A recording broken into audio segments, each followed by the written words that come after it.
Meet Rachel and Gabriel Malasig, a husband and wife team who make up 2/3 of the production company Pranksters Ink. Rachel is a veteran of several big Hollywood productions, as well as producing several independent short films. Gabriel is an Air Force veteran who is making his way into the world of screenwriting. Welcome to Scratch Claw Push, a podcast about artists clawing out a place for themselves in the world. I'm Billy Jo Combs. And I'm Brendan Duke. Let's go. Welcome to the show, Rachel and Gabriel Malasig. Awesome. Thanks. Yeah, Thanks for glad to having be here.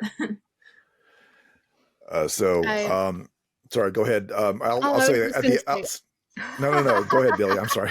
I was just going to say I'm super excited that we get to talk to you all because, like I said, I haven't gotten to meet Gabriel in person, but I've heard so much about him and about, what he was working on. So I'm really excited to talk about that today.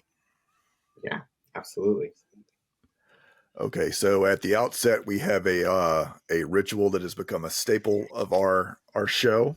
Mm-hmm. We'll call it the 60-second intro. Well, so what we're going to do is we're going to give each of you 60 seconds, and this is where you kind of give us your elevator pitch of yourself, or your verbal resume, as I like to say, the one pager, not the full curriculum vitae. Yep. So who would like to go first? I'll go first. Go for it. Okay, great. All right, you Billy, let me know when you're ready. I got the timer going. All right. Ready? Okay. Ready.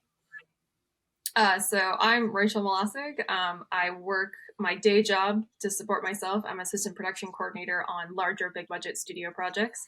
On my free time, I'm working on becoming a creative producer for Pranksters Ink. So we do anything from horror to comedy to dark comedy. We don't really particularly have a brand other than we're absurdly serious in everything that we do. But me and myself, I enjoy producing and getting a project from the very beginning to the very end.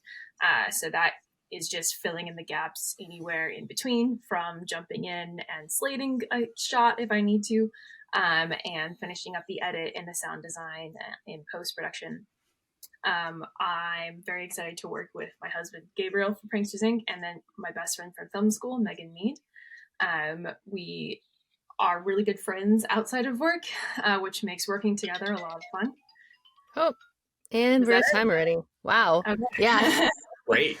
That one went fast. I feel like I was like, wow.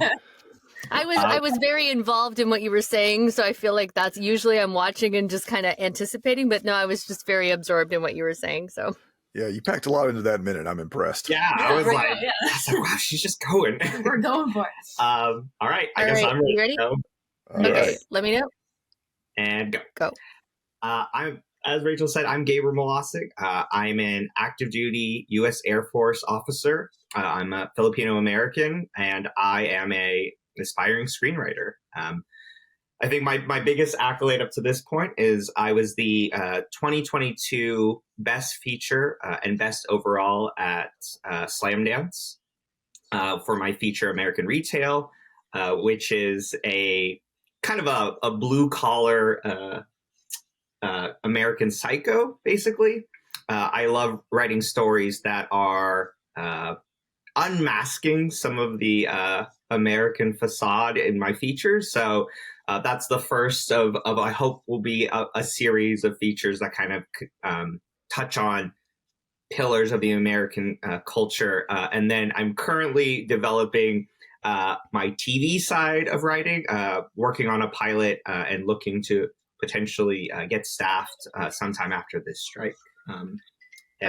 Just really excited to jump into this film industry with both feet. Having my wife and our friend Megan and all of us together, Pranksters Ink, has been a great support for that.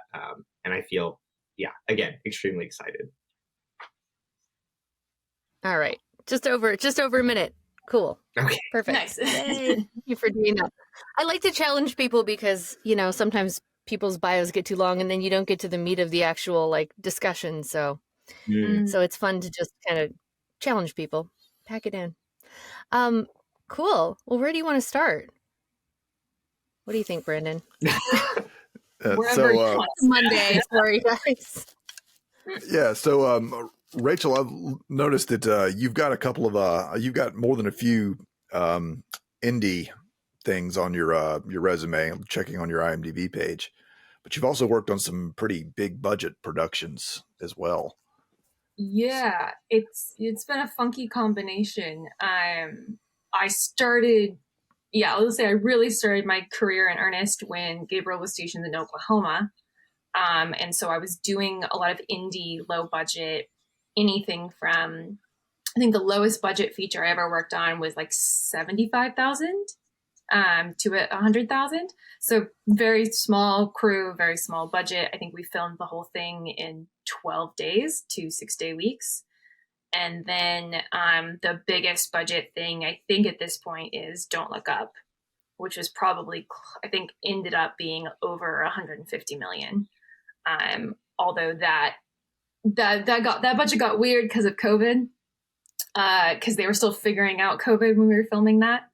And so it was like just Netflix was just pouring money into it because they weren't sure how to make a movie during COVID because it was pre-vaccine, it was everything. So I don't know how much of our budget just ballooned to cover all of the testing and PPE and like quarantining people. All of our extras had to be quarantined. So everything got insane there. So I don't think that counts as a normal movie budget at that point. Yeah, just own it. Just take it. Just own it. Yeah. I mean, it's numbers are the numbers. Yeah, and it ends up being action movies was kind of the circle I was in, and still kind of in for a while. And so like the movie in Atlanta I did was I think it hit over 100 million. So like that seems to be a decent budget for a lot of big budget action movies. Is they're doing 80 to 120 million now, just because the effects cost so much, and like the bigger the scope, the better seems to be the formula at this point. So I'm a very small cog in a very big machine on those projects, versus independent, where, like I said in my little bio, it's just kind of filling in the cracks of what do we need to do to make this day work, to make this moment work, and then just doing that moment to moment. So you got the big budget movies. Gabriel, how did you come to get in this thing? Was this something I know you've already talked about? You've served in the Air Force. Did you have the urge to get into writing and or filmmaking before then, or was it something that happened during? It really happened during. I've always been kind of a writer, but it was more like short stories, poetry for a long time, and then. At my first duty station in Florida, we were just so bored. We were just looking for things that we could do together. And so one day we had this idea for a short, and we worked on that. Rachel and I worked on that together.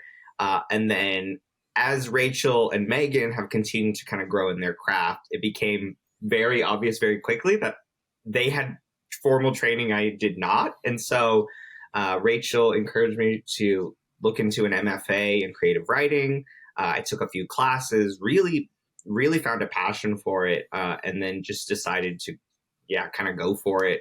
And I wrote 2 features throughout my MFA, and then the American Retail ended up being my senior thesis as well. So that's kind of how I found it, and it's just been like stumbling along, trying to figure it out, and now I'm. It feels like I finally kind of know what I want to do with it, and so just having the opportunity to do that is fantastic. Now I'll just say, like, so you got into it in Oklahoma, which I think really this recently has become kind of like a place that's starting to kind of get known for film production, like in the last few years. Like Atlanta came on like in the early, kind of like in the late aughts, but then I've noticed like in the last few years now, Oklahoma's starting to become a place that people like to film. Yeah, they had a very, very competitive rebate for a while. I think it's shifted now. I think Scorsese kind of wiped it out for the next couple of years with There's a Flower Moon. So and I think the percentages went down a little bit. It was upwards of like 35% at one point with a couple of bumps. So it was very attractive to anyone who had scraped together 100K, 200K, to show up in Oklahoma and you're like, oh, great, I can spend 100K and maybe get 30K back right off the top. Like that's a really, really good deal. So there were a lot of lower budget independents and they came in, helped establish a crew base. And once there's a big enough crew base there, now we're getting more tier 1, maybe tier 2 people coming out to use the Oklahoma rebate. I think at this point it's dropped down to 20%, but they do have a much bigger pot that they're pulling from. So I just got lucky in that I'd been to film school in Los Angeles. And so when I got on, Marvelous Miss Maisel did an episode there. And I got the job as a secretary, walked into the room, realized immediately the people I was working with are a much bigger caliber than I normally did. Looked them up on IMDb and was like, oh shoot, this is, if I ever have a chance, this is it. And was like, okay, I just have to like every single moment really be on top of it, really show that like this is what I want to do. And like 2 days into the job, the coordinator looked at me. It was like, oh, so you want to go back to LA? And I'm like, yeah, ideally. He's like, great. Do you want to go back with a job lined up? And I'm like, yes, that sounds awesome. And brought me on to the high note. So it was a combination of getting really lucky and then recognizing the situation and going, great, okay, this is my chance to be able to pay rent in Los Angeles while trying to get our dreams off the ground. So got lucky and took advantage. Yeah, so what I was going to ask is, this whole podcast is kind of about how you fit in your own creativity in the cracks of whatever you're doing to make a living. And, some people are doing that with two very different careers, and I guess, Gabriel, you kind of have been, right?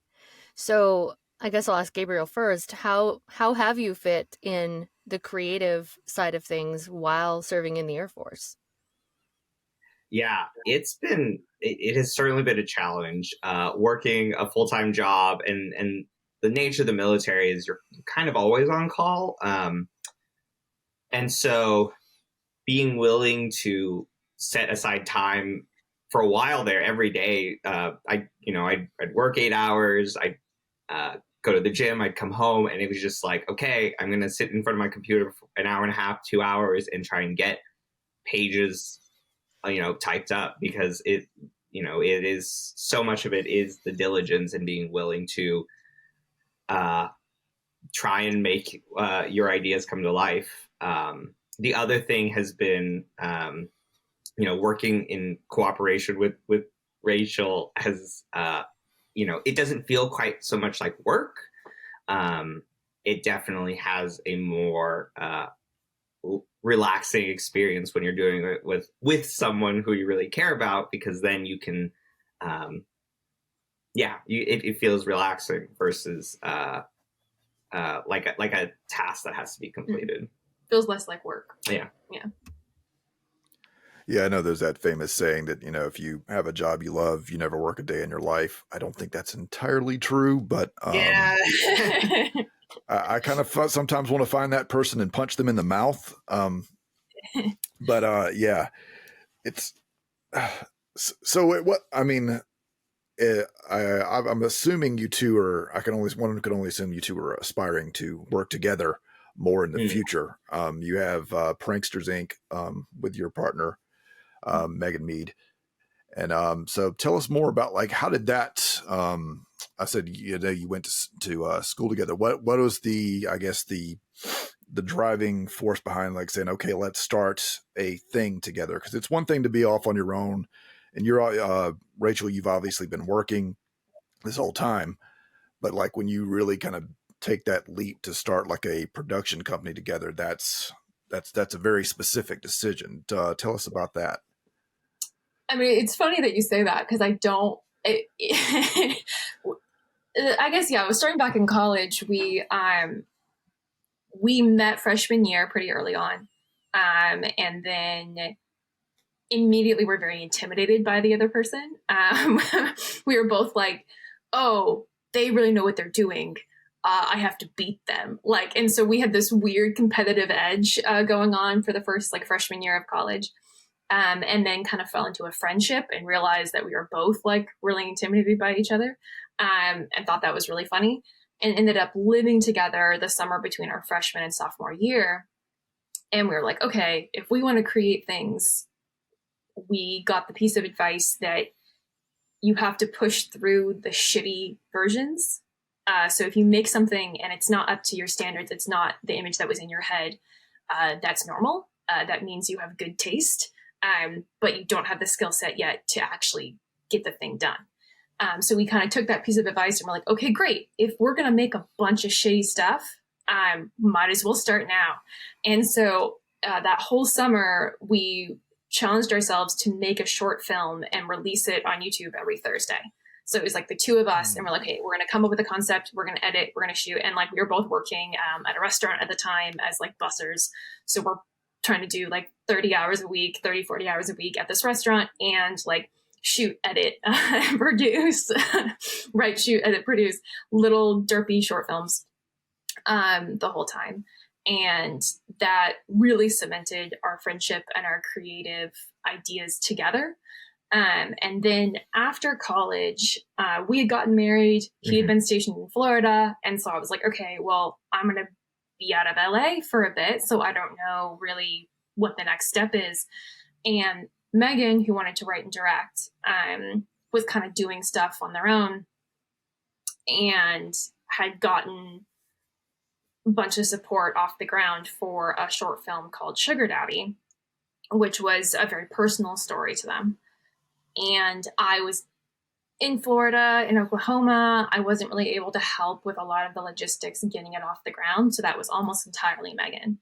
I was on set as a first AD for the all of production, and then tried to help out with post-production as much as I could. But I think that really that was Megan establishing Pranksters Ink. with Sugar Daddy. And I was involved, but not as heavily as I normally would like to be.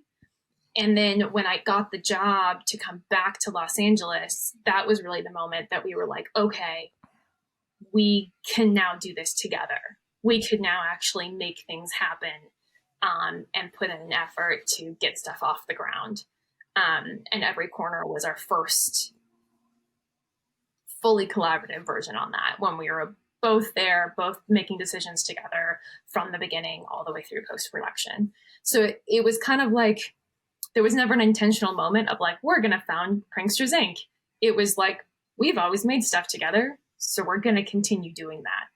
Yeah. And then Pranksters Ink has just been kind of growing from there, because when Gabriel decided that screenwriting was something he wanted to pursue, we're like, okay, great. We're just going to envelop you into that. And then our roommate, Kaylor, that we're living with right now, Kaylor is also a writer-director. And so we're starting the process of figuring out, okay, great. Like, if we wanted to get one of your projects off the ground, what would that look like?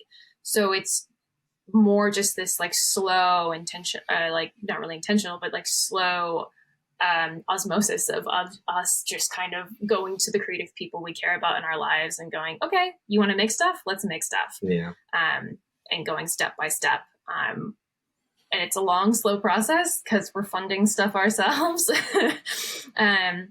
with us and our families. But it's a really fun one, and it's a really rewarding one. And we think it's going to go somewhere at some point. What genre it's going to be in and when that's going to happen, who knows? Yeah. So like, I'm assuming, especially because you've got Gabriel as a writer there, and like other stuff, and like these, I'm sure there's always, it's been a constant theme here with different creatives, that there's always like kind of multiple ideas kind of floating around your head at any given time. So how do you know when one is ready? Okay, this is the one we're going to go with. What is that? I guess, like, what's the filtering, or what's the selection process where you say, I think this is the one we're ready to go with? Resources. Yeah, I think resources is one of the like obvious factors in that decision making. The other thing is if we have a specific need for a project. So for instance, Megan was thinking about applying for AFI here in Los Angeles. And so they needed a short that was under 5 pages, basically. And they were like, we didn't have anything like that in our repertoire at the time. And so Megan reached out to me and was like, hey, can you put something together? And so our most recent project, or our most recent short that we just filmed back in April, was something that I wrote with the intention that Megan can use that for AFI. And then, as I was writing it, and then as we've been like developing it together, we all just realized like this feels really good, and it feels very much in the tone of Pranksters Ink, and it is something. So, potentially entering it into festivals and stuff like that is definitely a consideration. And so, the other thing is, if we have a feature or a pilot or something like that we potentially want to get off the ground, we kind of use the shorts as a proof of concept a lot of the time. So, Must Be a Miracle, which is the short that we're currently working on, is definitely a comedy that kind of fits into where I'm looking for in terms of my pilot. Mm-hmm. Billy, do you have anything you'd like to Nope. ask? Sorry, I disappeared. Yeah. We're having technical difficulties over here. Yeah, Billy's been fighting the internet war over in her part of town. Gotcha. Yeah. Very limited number of providers. Oh. Very limited options. Yep. So no, you mentioned earlier, Gabriel, wanting to do TV and kind of getting into that realm. What steps have you taken to get further into that realm? Yeah, so I very recently signed with a manager at Gramercy Park Entertainment, and she gave me the recommendation that for a new writer, features are particularly difficult right now, and that television might be a more accessible way to kind of get a few credits and then looking at features later down the line. And because of that, I have been really studying, what goes into developing a series, really, writing a solid pilot, and then using that potentially as a sample for applying for a writer's room. My manager has been fantastic. She's pretty much kind of holding my hand through the whole process. Developing a feature, is very different from a whole series and everything. But she has been great at helping me expand my ideas and really giving them the depth they need to carry, not just one season, but potentially 3-4 seasons worth of television. I've been watching a lot of really excellent TV lately. The Bear is probably our most excellent, so good, and that's so probably good. Like tonally different from what I want to write, but like the thing that I'm aspiring to right now, just because of how well done it is. The Bear is on another level, man. I just finished the second season last week, and it's just one of those, you just kind of sit back and it's like you're tired after, like it's yes like it raises your blood pressure about 10 to 20 points while you're watching it, and then you get to the end, you're just like, oh man, like I just feel like I went through something. I'm gonna need some time to process that. Right. Do you know what other show is like that too for me was Beef. Did you know Beef? Yeah. Wow, like it's that type where you're just so tense during it. You're so tense, but you're like, I need to watch another episode because it was that good. But I'm really tense right now. Yeah. Right. Yeah. And so, I'll say that's the other thing. I've been reading a ton of pilots, just trying to dig into the format and trying to understand, right, like these showrunners who come up with these concepts, they all have their own style, and I'm like borrowing a little bit from each of them and trying to figure out, okay, I'm like, oh, I really like how this guy sets up characters this way, but I like this person's action, and kind of like learning through immersion, like how I want to splice these all into my own style. Yeah, you just got to. It was the I don't know, I'm probably butchering this quote with the old Picasso things is young artists borrow, mature artists steal. Yeah. Yeah. So you get to that point where you're like, no, this is mine now. Yeah. Yeah. Yeah. I'm going to mash these things together and make them my own.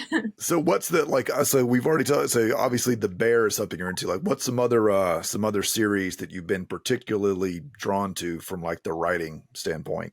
I mean, we're behind the curve a little bit on this, but we've been slowly making our way through Barry. Yeah. Which is an amazingly like well-written show, but again, is like we can only manage 2 or 3 episodes at a time because you're like, I need to sit back and like process this because it's going in a direction that like I need to think about. But amazingly well-written. Yes. And I, from a military background, I particularly appreciate Barry because I think it gives a perspective on the military that is not really talked about. The heaviness that can exist, it kind of dives into some of the reasons why people join the military and what it feels like once you get out. So I've really been appreciating that. And then I think on a more like lighthearted note, Abbott Elementary has been a really great show for us. We love Parks and Rec when it was, we watched it pretty faithfully when it was first coming out. And Abbott Elementary feels like a fresh take on, a very familiar format, but in a setting that, hasn't really been seen. The writing and the dialogue in that is excellent. And we are constantly cracking up about that show. Yeah, I have multiple friends and family that are teachers, so seeing that one kind of come on and then seeing it done so well, kind of it warms my heart as someone who knows several teachers. And then it's brilliantly done. Like the characters are so well written and and well acted. So I mean, like it's one of those shows. Like there's not a weak note or there's not a weak link anywhere in that chain. Oh yeah. Yeah. From a movie perspective, I know what obviously you got just looking at the Pranksters Ink site, you've got kind of a nice variety of interest there. Like what kind of stuff are you drawn to movie wise? Like that's for either one of you or both of you. Yeah. I mean, we're having a good summer right now because we got like a movie pass at a local theater. Do you guys have an Alamo Draft House in Atlanta? Not that I am aware of. No. Okay. Well, they have a great movie pass program. And so we've just been like seeing as many movies as we can in the theaters. And they do some older movies as well as new releases. So that's been a lot of fun. But we've been hitting the full gambit, I think, as far as like we did Barbenheimer. Oh yes. The double feature. Same day. Same day. We took a break in between though, because I think we decided if you see Barbie first, you're insane. You got to see Oppenheimer first. I haven't seen either one of them, but I can only, based on everything I've heard about Oppenheimer, it's like you want to see Barbie next because yes, it is a spectacular double feature as far as like let's talk about the same concept in wildly different tones. What is existential dread? What is processing trauma? Let's do all of that from like a very intense, dark mode. I do think it's one of Christopher Nolan's best films, if not his best film from a technical aspect. And then Barbie is just an absolute, like, incredibly well-written film and acted film. And like the way the two films talk to each other when you see them in the same day is really fascinating and interesting. But I think I was like, that encompasses Pranksters Ink. I feel like that Barbenheimer weekend of like, we will do it all. There's a shirt out there that I found that it's like looks like a light blue shirt with the white letters, but with the kind of the Barbie pink around them, and it's the I am become death, the destroyer of words. It's like that is I have to get that shirt. I was like, I want that poster on my wall. Like, the human race contains multitudes. is like a spectacular thing. But yeah, but there's been it's been a very good summer for movies. We really loved like Past Lives. Is like more of an indie feature that is kind of been running around. That is a spectacular work of art from like the writing and acting perspective. And then you have movies like the Spider-Man, Across the Spider-Verse. Like the second Spider-Man was absolutely amazing. And then what do we see? Well, I think even beyond just what we've seen this year, like I think we have a particular soft spot for movies that deal with topics that are serious but aren't afraid to approach them with some humor and definitely a lot of humanity. Like I think our favorite movie for 2022 was Everything Everywhere All at Once, right? Like being able to take so many things but also have so much fun with it was something we really aspire to in movies. And you know, Rachel mentioned up front, like our unofficial motto for Pranksters Ink is "We're absurdly serious," and that feels very true for movies like that. The Unbearable Weight of Massive Talent is along similar lines. And then this year, I would say Biosphere is maybe my pick for my favorite movie for favorite film so far. That's the Duplass brothers' newest film. I haven't seen it yet. Yeah, Biosphere is a little bit smaller movie, but it definitely does the same thing where it's like, let's approach the end of the world with a little bit of lightheartedness and funky. A lot of lightheartedness and a little bit of trauma. You know, like it's gotta.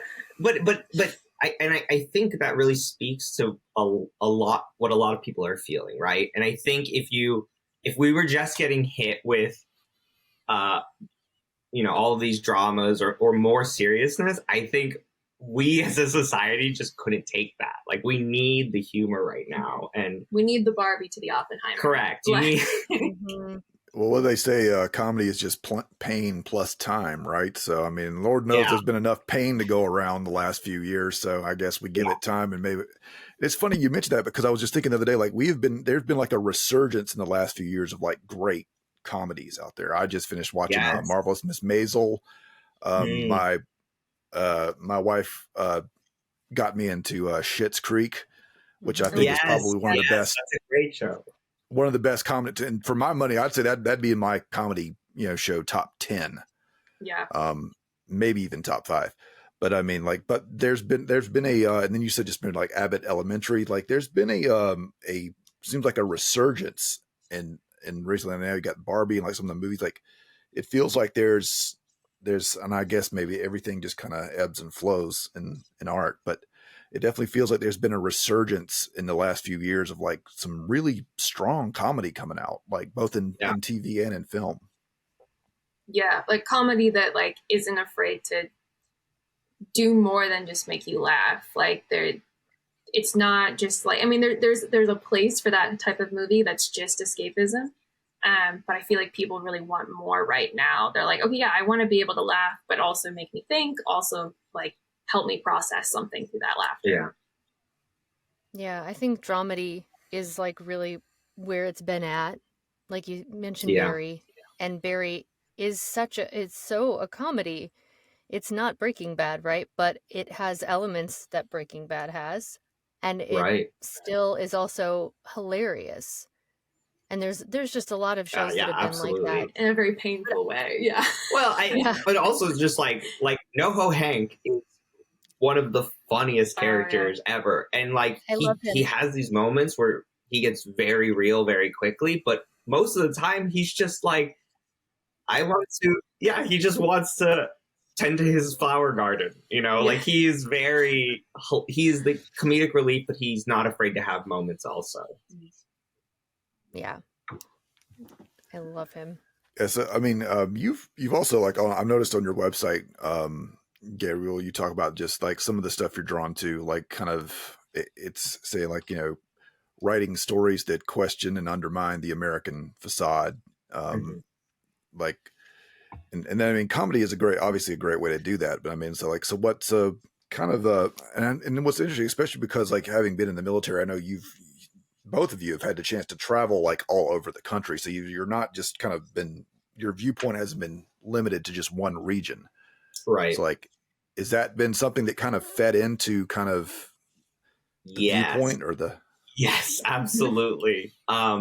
So, like I said, American retail really takes a look at just this like consumerist structure that so many of us exist in, and you know how that can push a person too far. I'm interested in following that up with two other features that I want to write one day. One would be about the American evangelical church and how that can leave an imprint on a person.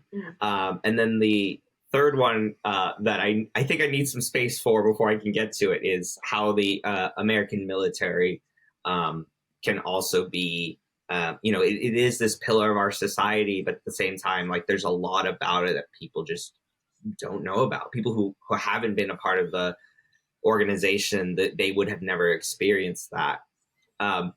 Now those are mostly in a kind of a negative light just because of our own experiences and the things we've had to deal with. But I will also say that living all over has also given us an appreciation for regions of the country that we had no idea of before we lived there.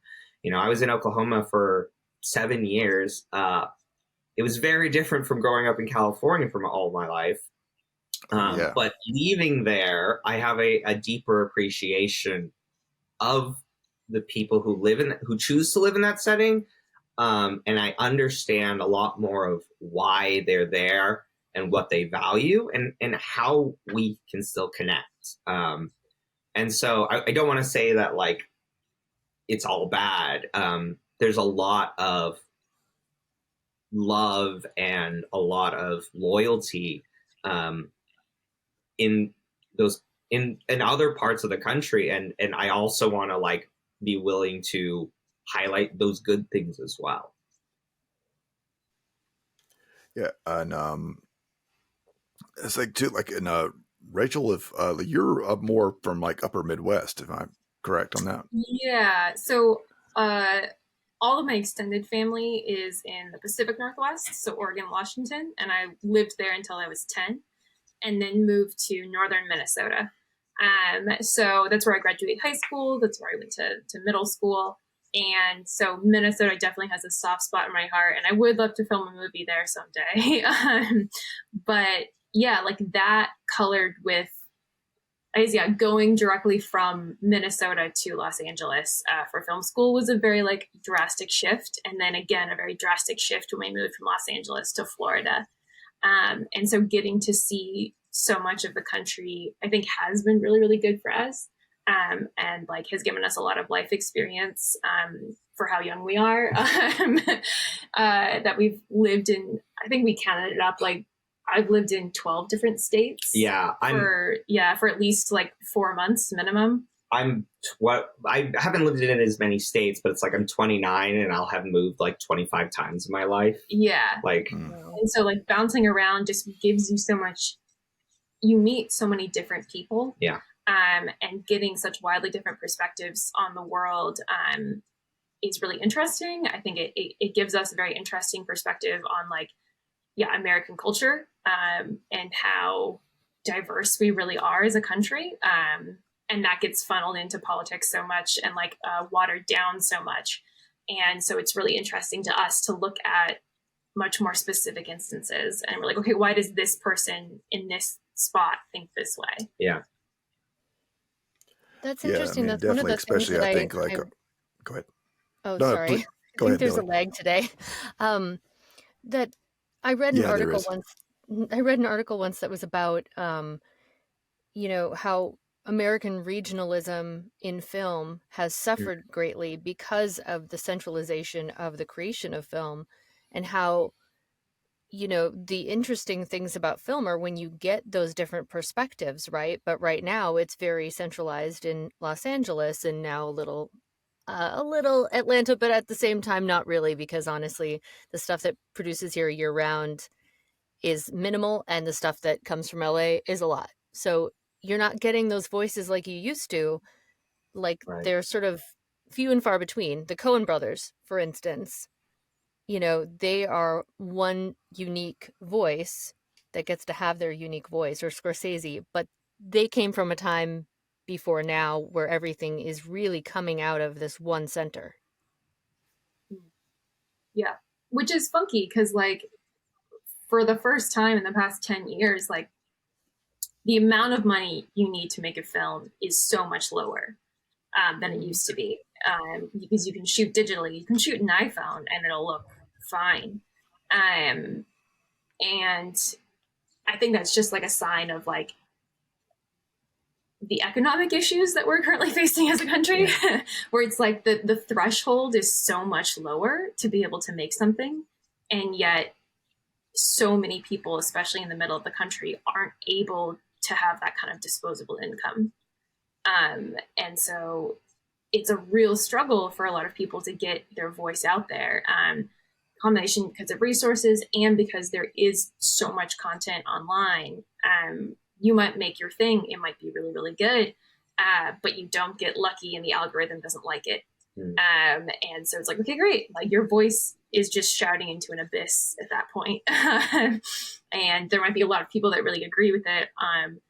But it's a very funky world to navigate right now. And I feel like a lot of people will say they understand it and they know how it works. And I don't believe them when they say that. Because it does seem to be a roll of the dice a lot of the time.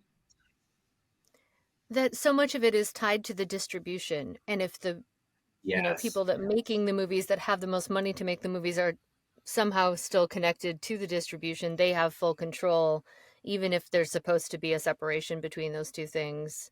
Is there, you know, so I think I'm curious if you've looked into, since you have a tie to northern Minnesota, the Catalyst Festival at all. I haven't heard of it. It was moved, I think, from upstate New York, perhaps, but it's specifically focused on.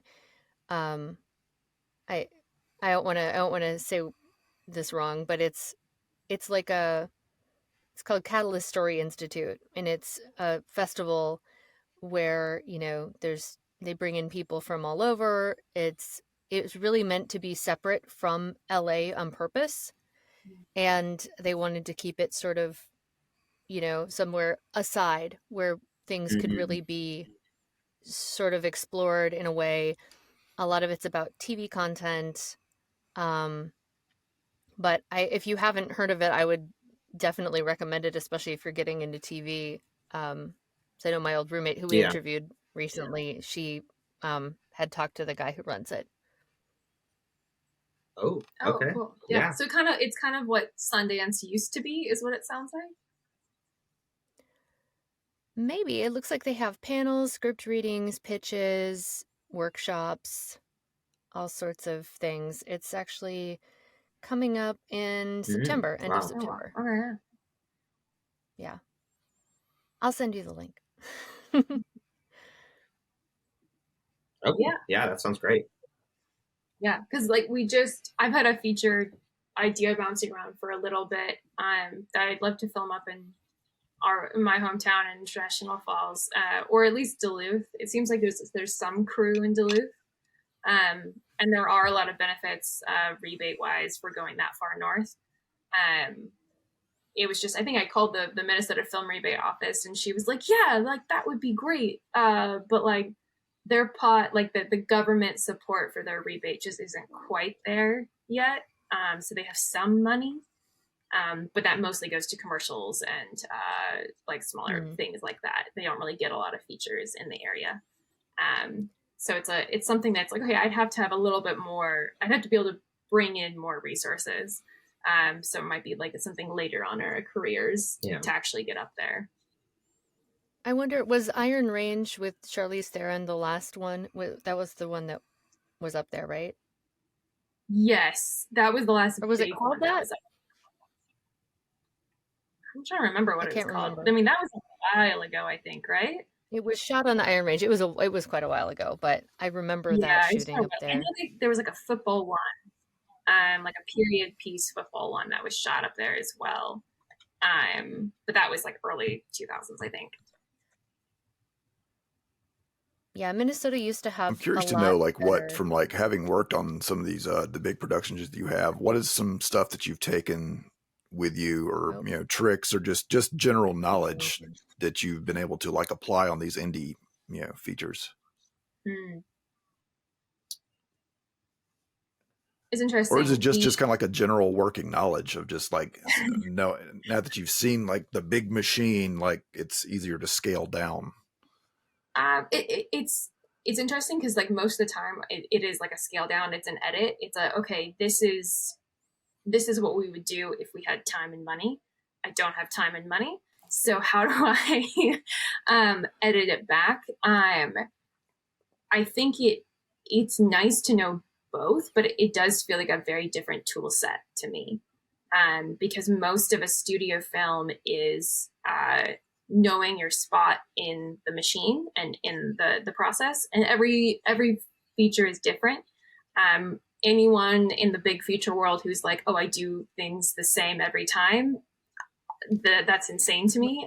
Like even if I'm in the exact same position working for the same coordinator, every job is different. And I that's what I love about film is I'm never going to get bored because every movie is going to be different. And then working on a smaller independent project, there's a lot more freedom to, oh, here's a problem, I can just fix it, rather than I have to jump through a bunch of hoops to get this thing done. So it seemed to me they're entirely different worlds and realms. What I would love to do is be able to apply, like to bring Pranksters Ink up to that level where it's like people have support. People aren't overwhelmed. People are able to be like, hey, I have people around me I can lean on, rather than everyone is stretched to their absolute limit, which is most of the time what you're doing to try and get something off the ground at the smaller level. I guess the biggest thing I've learned is having resources does not mean you're good at your job. And it does not mean that you actually care about people. So you have to, if you were lucky enough to be a person who is given resources, it is still an intentional choice to use those resources to actually support the people that need support. And that's something I want to take with me if I ever get the chance to produce something on that kind of level, of recognizing, okay, this person's being the loudest complainer at the moment, but are they the one that actually need this support? Or are they making things harder for everyone trickling down? So an awareness of the pipeline and awareness of how things works, I think will help us in the future as Pranksters Ink. I don't know if we're there yet, just because we're too small. Well, you gotta start somewhere, right? I mean, like you were saying, sometimes you just gotta, even if it's like just coughing up those bad ideas just to get to the good ones. Literally almost every writer I've ever talked to, or every creative, that has become a common thing. It's like, sometimes you just got to get that bad stuff out there so you can get to the good stuff. And hopefully you survive it, the bad stuff, to get to the good stuff. Yeah. If you know that it's bad, that means you have good taste, which is great, which is something that's really hard to teach. So congrats. If you make your first project and you think it's spectacular, I'm very sorry. Oh yeah, I have written and worked on short films that I am thankful will probably never see the light of day. I am actually hoping that the files or whatever physical media that's, or computer, mainframes those are attached to, have burned and will hopefully be lost to the ages. Glad I got that out of the way, but I pray that no one ever sees them, because I'd be like, you did that? Oh. Yeah. I think that my one big swing in high school was like, my dad is like, oh no, you should find that and post that. I'm like, why would I ever do that? That's a terrible idea. Were you going to say something, saying, Billy Joe? Oh, I was. I did a film a long time ago where after they made the film, they ended up remaking it 2 times after because wow. they weren't happy with how it turned out in the first place. And so I'm curious, you know, from your perspective, would you ever go back and remake something that you had made once when you have better resources or better skills? Or do you think that it's good to just move on? I'm just curious. I think it really depends on the project. It, I guess, like, as far as a learning process, that sounds really interesting if you have the resources to do it. Because every project you make as you're learning is going to get better and is going to have problems for different reasons. So it would be interesting to be like, oh, I didn't like how this turned out, and like trying to pinpoint why it didn't turn out sounds really difficult, especially when you're in the learning process. And it might be like, oh, the script was bad, but you didn't know the script was bad until like your 3rd or 4th time making it. So it's like you're putting all this effort and intentionality into like all these other things. Like, okay, we need a better camera, we need different actors, we need a different editor, when really the problem was from the very beginning. So that sounds like, for me creatively, very hard to do. I would really struggle to feel like I'm making the same thing over and over again. I would much rather be like, oh, I think the problem was the writing. Okay, what was bad? Was it the dialogue? Was it there wasn't enough? Was the overarching structure wasn't there? So I'm going to write a new project where I focus on that issue. That just sounds more creatively fulfilling to me. But maybe other people would be okay with doing the same story over and over again. Hitchcock made The Man Who Knew Too Much twice. So there's that. Yeah. I'm curious how many years were in between. Oh, yeah. Of the first time he made it and the second, I'd have to look it up. But I know it was, I think, a considerable amount of time. I think he made the first one, I want to say because the first one I want to say was black and white. And the second one, that was the one he did with Jimmy Stewart. And is it Doris Day? Let me look that up. Because that's one of the things I actually took a course on Alfred Hitchcock in college. And that was, I think we had to watch both versions. Oh, that would be cool. Yeah. See, let me look it up when while you're doing that, to me, that makes more sense if you allow some time, like you were saying, Rachel, for growth in between. And then you went back and went, okay, now I've done these other projects and I've realized where I went wrong the first time. And I really am attached to this project in some way. Let me go back and try to make it what I really wanted it to be. Yeah. It goes back to that you've seen that little animation where it's what's his face from NPR talking about taste and about art, and how when you start out your taste isn't terrible. You were talking about taste before, Rachel, and how your taste isn't good, and you know that your art could be better and how to get there, and it's frustrating because you're not there yet, right? Yeah, right. And so this is kind of tangential to your question, really, Joe, but like, the idea of like going back to something you've already kind of worked on, that's like the nature of writing, is rewriting, there is no way around going back to a project again and again and again, because every round of notes you get, it's someone else is going to have, they're going to have their perspective on how to fix this story, how to fix this thing. And you have to be willing to balance, like, what notes am I going to take because I believe in this person? I asked for their opinion, I asked for their advice, and I want to take that. But also, like, how do I want to stay faithful to the story I want to tell?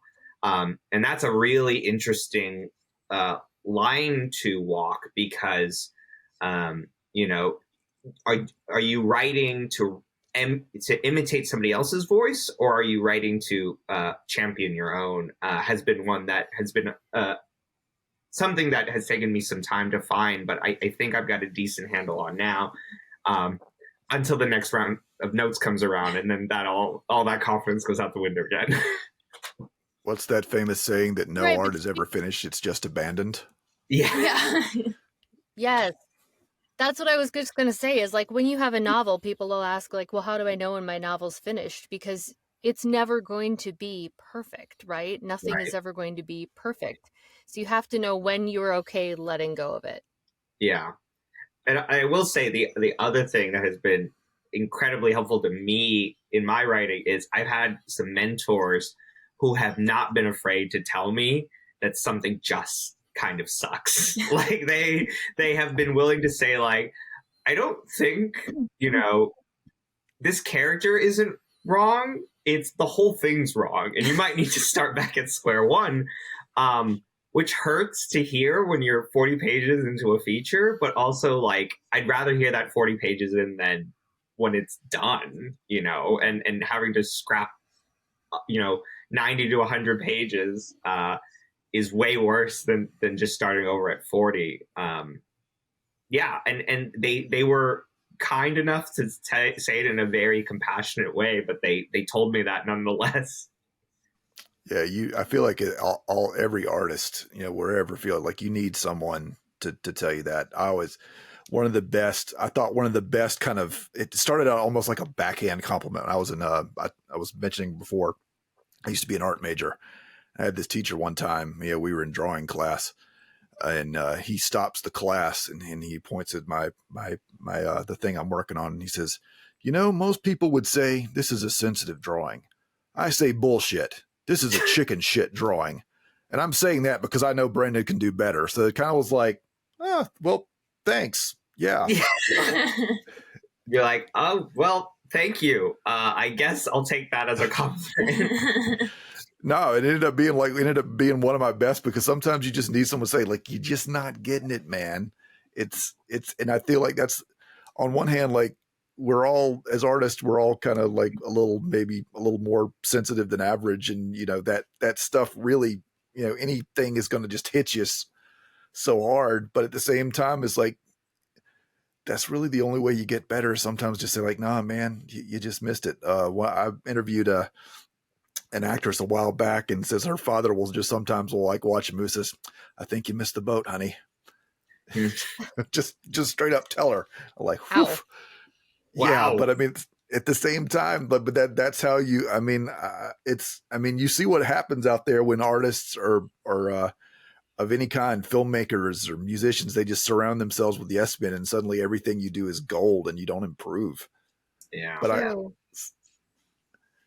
mean, we've seen that in the street with plenty of auteurs. Like, I mean, M. Night Shyamalan was a cautionary tale at my film school. They're like, don't be M. Night, because like he had Sixth Sense and that was incredible, and then hasn't really matched it since. It's really, we don't know who was giving him script notes on that first version that just wasn't around for the rest. There's a great thing about, I don't know if you're familiar with this group called Red Letter Media. They do this. There's this 70-minute like documentary criticism of The Phantom Menace, and it is honest to God, is some of the best film criticism I've ever seen. There's a lot of jokiness in it, and the guy that's doing it is kind of like, there's this kind of constant like self-deprecating, like who's the kind of person that would actually take 70 minutes to sit there and just pour over this. So he's kind of constantly making fun of himself, like as the character he plays. But I mean, there's a moment in there that I think that pinpoints a lot of like, you know, what was wrong with the prequels for Star Wars. Even is I liked them, but as you know, as an honest, you know, someone who likes film, but is honest enough to say like, yeah, there's a lot of stuff that just didn't work. Yeah. And there's a moment they showed them like after they've just had the very first screening, and he says, and because like they filmed it all, and you see all these people just kind of looking around going, and he's like, and he says, and you can see it that no one is at this point in his career, no one's willing to tell George Lucas that this doesn't work. And it was unlike that where you listed the stories of the very first Star Wars, where like they had to like apparently I think like his wife at the time, now his ex-wife, saved it in the edit, like went back through, just chopped it up, got it like real lean and mean. Wow. And literally saved his movie, and then made it like into the classic that we know and love today. But then you kind of like, you see like where he got later on in his career, nobody wanted to tell him, no, man, I'm not sure this is all working. And you can see that difference between when he's starting out and he has to take the notes versus later on. Now he's a billionaire and he can just pretty much do whatever he wants. Right. And, you know, it's you there's gotta that balance. with people that are willing to give you the notes, even when you suddenly have a big head. So we got to remember that. I'll always give you the notes, dear. Don't worry. You. Sorry. Oh, hello. And now we have a guest appearance by Teddy. Well, he was about to climb my leg, and I'm wearing shorts, so he gets to come on the show. Oh. Well, we're at just over an hour, so is there anything else we want to touch on before we call it? Where can people find you online if they want to at you? Yeah. Well, so our website is prankstersink.net, and that's INK, not INC, Pranksters Ink. And you can find us at Pranksters Ink on Instagram. That is run by Megan, that Instagram channel. Yeah, we have a short film, Must Be a Miracle, hopefully coming out in the next couple of months. We just got picture lock, so we're going to music and coloring next. So that will be promoted on our social media on Instagram whenever that's ready to go. But yeah, hopefully we'll have bigger projects coming out. Yeah. Yet to be determined when and what those will be. Well, good luck and Godspeed out there. I know it's been really tough sledding for filmmakers, creatives, just in general these last few years. So anyone that's still out there doing it has my undying respect. Yep, it's a rough industry. We've got a lot of really good people that are really supportive, and with our jobs, we've been lucky enough to be able to take the breaks we've got and make short films when we can. Yeah.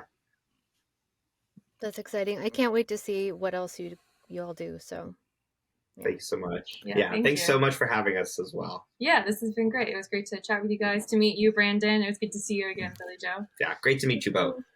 Yeah, I really look forward to, whether either, if I had the opportunity to read American Retail or, even better if it gets made. That sounds interesting based on how you've described it. So, again, good luck and thank you guys for coming on the show.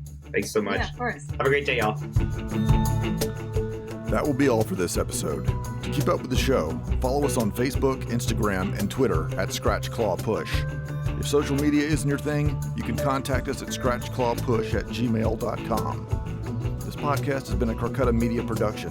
For a full list of our podcasts, go to carcuttamedia.com/podcasts. This recording, or any portion thereof, may not be reproduced or used in any manner whatsoever without the express written permission of the publisher, except for use of brief quotations in a review. Copyright 2023 by Carcutta Media, LLC.